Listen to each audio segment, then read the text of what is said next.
remote control color television. So beautiful, it enhances any decor. 3, 2, 1. Modern... Le principe de l'action et de la réaction.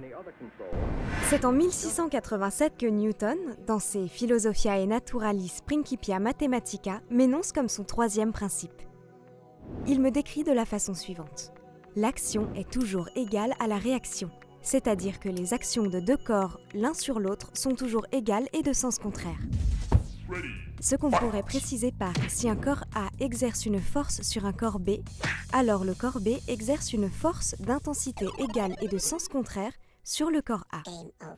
Newton précise que tout corps qui presse un autre corps est en même temps tiré ou pressé lui-même par cet autre corps.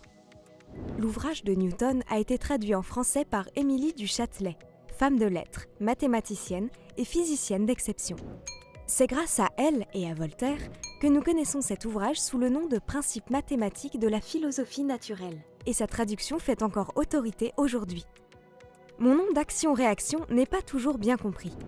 Il laisse penser que l'action qui serait la cause prévaut sur la réaction qui en serait la conséquence. En réalité, ma définition est complètement symétrique.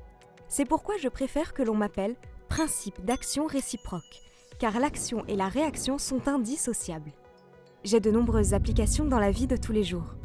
Si vous tenez debout, c'est grâce à la réaction du sol opposé à vos appuis, et si vous restez assis, c'est grâce à la réaction du siège que vous occupez. Appuyez-vous contre un mur et vous subirez également une action de ce mur. Les nageurs m'ont bien compris.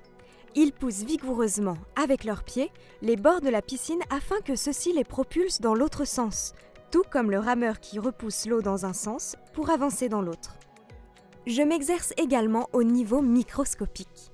Deux particules de même charge, comme deux électrons ou deux protons, subissent mutuellement la même force qui les repousse, alors que deux particules de charge opposée, comme un proton et un électron, s'attirent.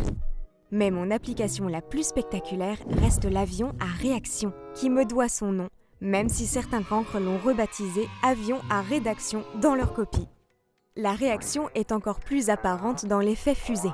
Pour se propulser, une fusée éjecte du gaz à grande vitesse vers le sol et subit, en réaction, une force qui l'envoie dans le sens contraire vers le ciel. La vitesse d'une fusée est liée à la vitesse d'éjection des gaz. Dans les moteurs actuels, ces gaz sont issus de la combustion oxygène-hydrogène ou d'étage à poudre. Exactement comme les feux d'artifice inventés par les Chinois il y a plus de 800 ans.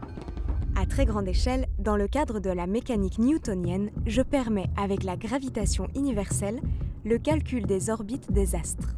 Si la Terre attire la Lune, alors la Lune attire la Terre. Et même si la relativité d'Albert Einstein remet en cause l'instantanéité de mes actions à distance ainsi que la gravitation universelle, je suis et reste un principe qu'il est important de bien comprendre pour la mécanique classique. Non mais,